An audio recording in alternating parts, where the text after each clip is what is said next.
Shut up and sit down. Essay on an Indian village essay for students and children in English.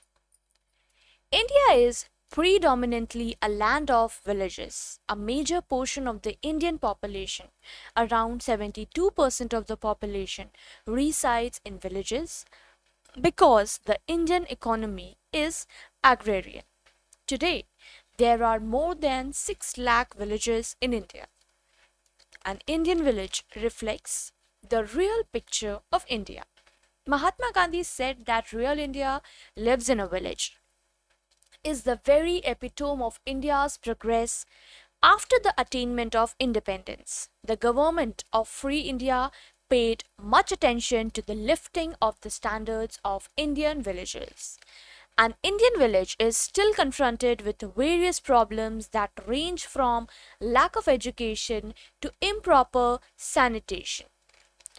No doubt, during the last 10 5 years plans, much has been done to uplift Indian villages.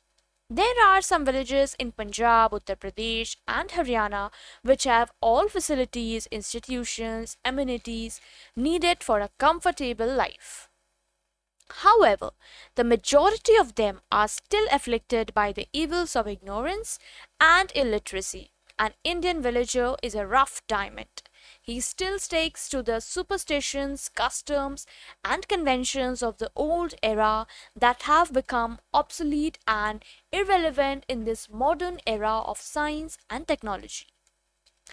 Huts with thatched roofs and mud packed walls are still a common sight in Indian villages. We still have unmetalled roads leading to and coming from the village.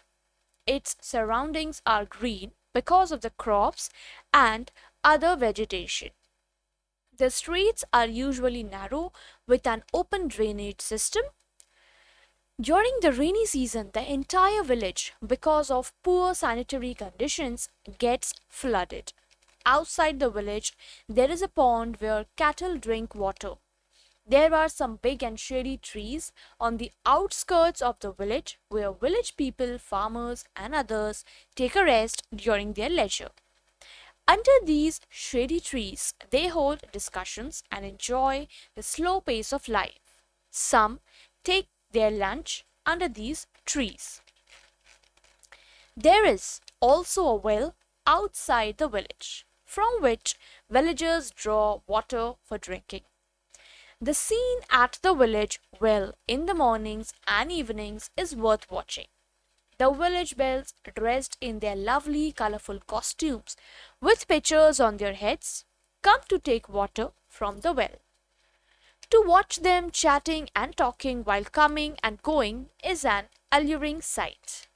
The village school consists of 2 or 3 rooms where only one teacher teaches all the classes. The students of the school are ill-clad and rough. They sit on the floor. An Indian village generally lacks amenities like a police station, post office, health center, and rural dispensary. So, all of these features make an Indian village a rough and tough place. The village is run by the panchayat, a group of elders, and everyone respects their decision. Just as every dark cloud has a silver lining, Indian villages have their merits as well. People enjoy the pollution-free air. The open fields with lush green crops present a beautiful sight. The diet is very nourishing. Milk, curd, and other foods are abundantly available. The villagers have sound health. They live in the bosom of nature. The cool and fresh breeze of the morning, the scenes of sunrise and sunset with the farmers going to their fields along with their cattle, and the tinkling of the bells tied around the necks of the cattle, producing charming music, are the sights, scenes, and sounds that are very attractive and enchanting. But an Indian village needs improvement in many fields.